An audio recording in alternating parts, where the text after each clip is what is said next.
शङ्करौ वन्दे श्रद्धा विश्वासरूपिणौ याभ्यां विना न पश्यन्ति सिद्धाः स्वान्तः स्थमेश्वरम्।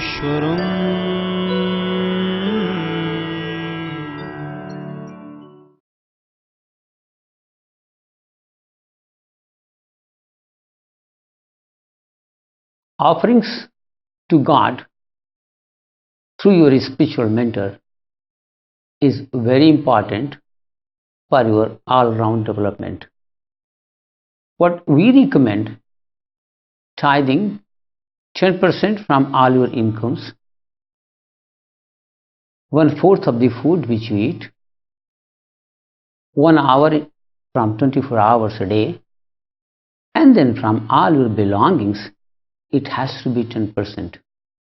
Maybe they are the ornaments, bank deposits, your clothing.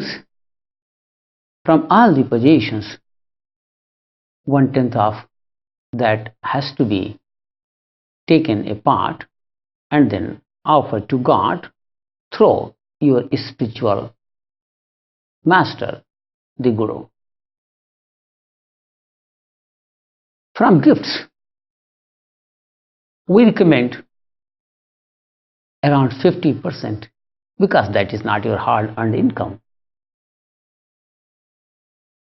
So whatever the sources you have from where you get the money or other things without any hard work, then 50% has to go to God. You see, it is very important to note that as per the social norms, the capacity of money is defined on the mode of income of the money. How you are earning the money, if it is through good ways, then it is good money. If it is through bad ways, then it is bad money. These are the social definitions. But you will be amazed to know that in spiritual definition, as per Lord Krishna in Bhagavad Gita, I quote chapter 3, verses 12th and 13th, where he defines a thief. A thief is that who does not offer to God and spent all money on himself or to the family members. Sahistain ev sa. He has brought the word stain, which means a thief. Then he also says in next verse that it is a sin to enjoy alone without sharing with God. Gunjate tu togham papay, ye pachante atma karna. And that is why the Vedas, they proclaim ten tyakten bhunchita. You have to share before you enjoy whatever you get. Thus, the capacity of money is not on the basis of income, how you receive it. As per the spiritual definition, it is how you spend it. It may be difficult to gulp what it is being said, but you imagine a dacoit, a thief. He has brought a lot of money from the dacoity, from the theft. He did. Now, if he starts sharing at least 50%, because that is not hard-earned income, if he could dare to share 50% from that and offer to God, and if he has some spiritual mentor with him, then imagine the state of mind of that dacoit or thief. Is he going to remain a thief or dacoit for a long time? Certainly not. He is going to become a big saint. And then, do you feel that his decay or theft is going to be continued? Certainly not. Like the great decade Valmiki, he turned to great Rishi. So every saint has a past and every sinner has a future. Howsoever, and up to whatever the extent you may be the sinner, you can become a great saint. Lord Krishna says, Apiche Suddhiracharo. You may be the biggest sinner of this world, but I can convert to you a great saint, Chipram Bhavati Dharmatma. The same thing is being proclaimed by Lord Rama. The same is said by Christ. He shall forgive 77 times. You don't worry. If you make a connection with your God, if you become unselfish, if you start sharing, then the day is not far away when all these sins shall be pardoned and your consciousness shall be lifted to higher and higher horizons in the field of God. You need not worry about your sins. If you feel that adversities in the life are because of the sins you have committed, then you have the opportunity. You have given this human life. You need a spiritual guide who can tell you to be unselfish, to start sharing from whatever the income you have. Just forget the mode of income. You dare to give to God at least 50% from that which you have earned without hard work, and then 10% from your hard-earned income. And through your spiritual mentor, if you could offer to God, then the day is not far away when you shall be lifted from all the sins of the past. You shall be freed from all the karmas of the past. And then future karma shall also not create a bondage. That is the freedom from the karmic cycle.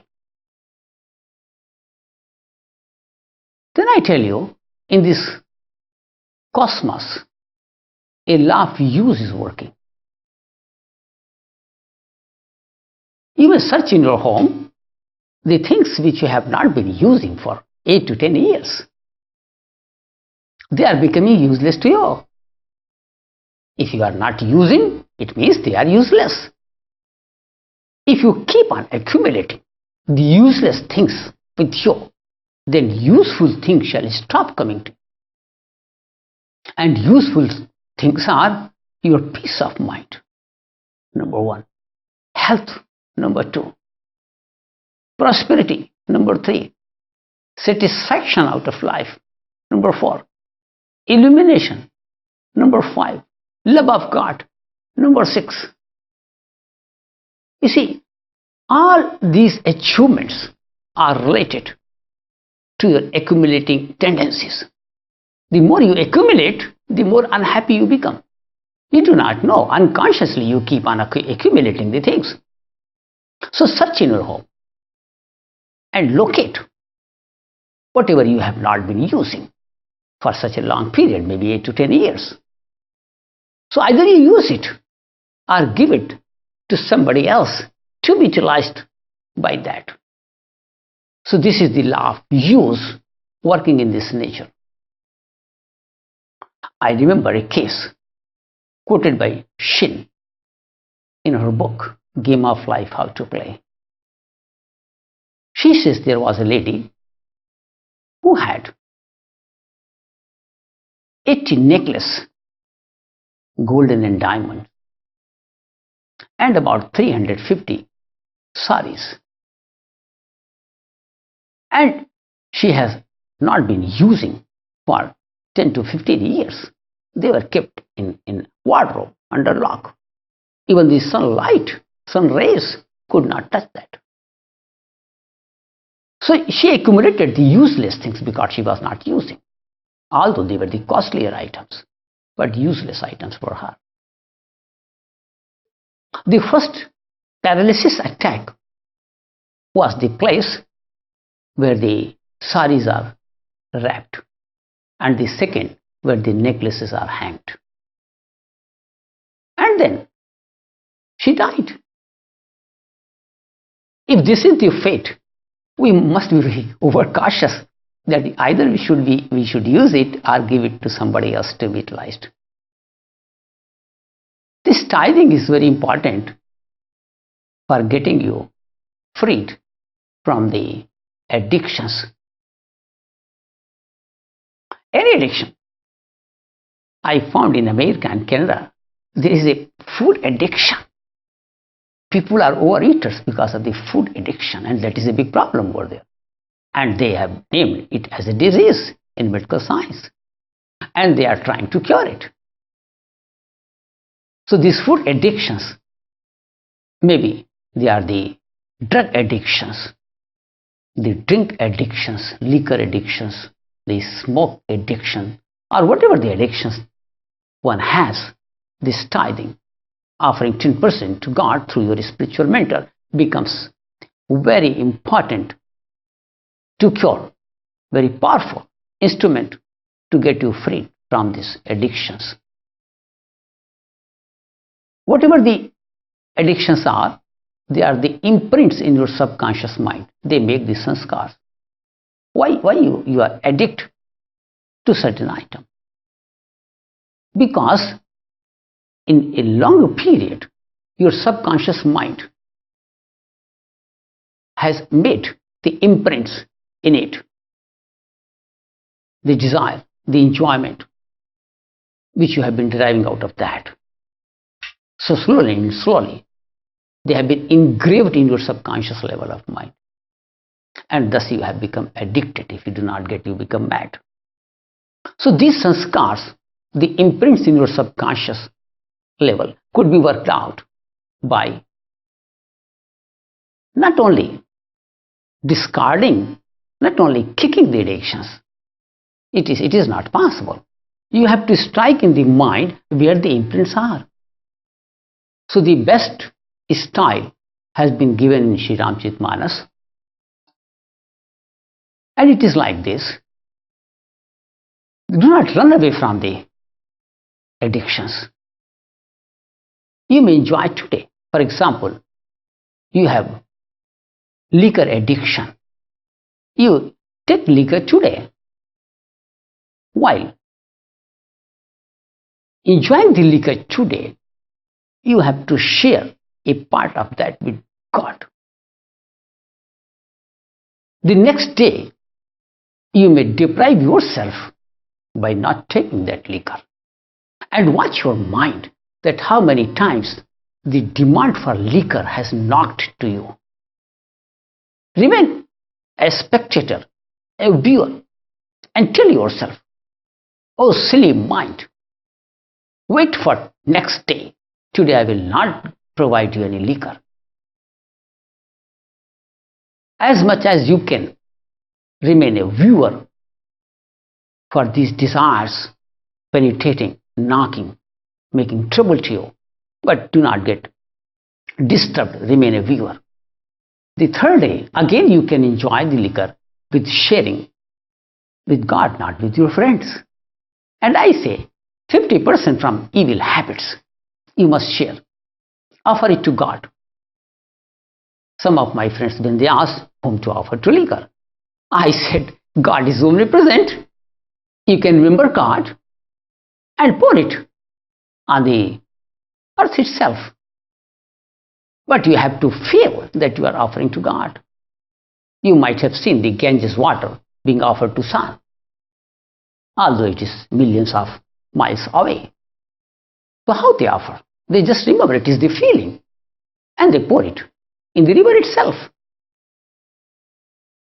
But it reaches. So you can offer from all your addictions and then tense and relax. This process is known as relax and tense. Today it may be the day of relaxation when you are enjoying the liquor. The next day, the day of tension, when you are becoming a spectator, watching your mind, how many times the desire is being knocking to your mind. and remain undisturbed. So by relaxation and tension, you can wipe out the inner imprints made in your subconscious level of mind to get freedom from the addictions. Now this tithing, 10% and then 50% from all the addictions, that shall make your mind freed from all the impressions. Another point, when you tithe 10%, your mind becomes detached. Now this detachment reduces your expectations.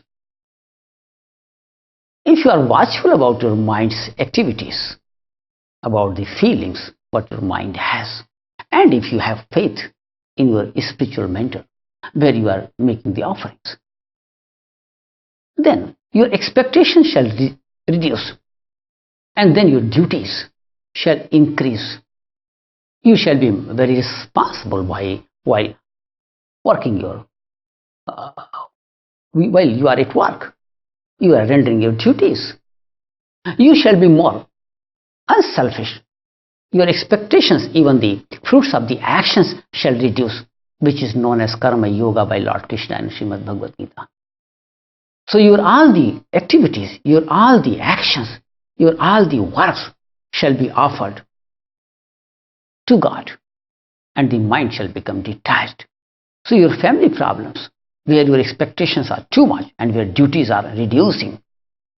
Now particularly when I say in countries like America, where people are fighting, husband and wives, they are fighting because they are expecting too much from each other instead of rendering duties. Now in this process of development of this sadhana, your duties shall increase in a very beautiful way, with more responsibility, with more sincerity. Whereas your expectations shall receive maybe from the husband, maybe from the wife, from children, from parents. Slowly and slowly, the duties shall increase, the expectations shall reduce, and the causes of these stresses, these two are when you expect too much and do not do your duties. Now these shall be banished, and the life shall be blissful, more happier, purposeful, and peaceful, and prosperous. Shailendra Rai from Meerut wants to know, if any person is very honest but does not tithe, what do you say about him? The income may be very pious as per the social norms. The person may be very honest. Through hard work he is making some money. But he has to tithe 10% to God. The God is the real partner. If he does not tithe, the attachment from the mind shall not reduce. And then he will realize that it is he who has earned, which multiplies his ego also. Thus minus and I-ness both increase, and both are illusion, Maya, which keeps him separate from God. And the separation from God means the miseries. And that is why the honest person, they remain under more sufferings. They suffer every now and then because of their ego, because of their attachments. Attachments and ego could be reduced only through a specific sadhana of meditation and giving 10% to God. Without unselfish service, you can never imagine to make the mind detached. Until one is detached, can never remain happier.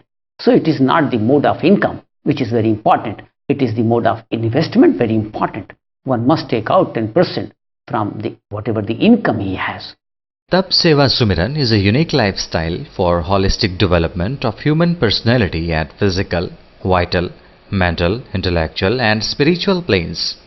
If you too want to change your life through Tap Seva Sumiran, you are welcome at our ashram or write at Badri Narayan Sevagram, Choti Panchli, Bagpat Marg, Meerut, 250002.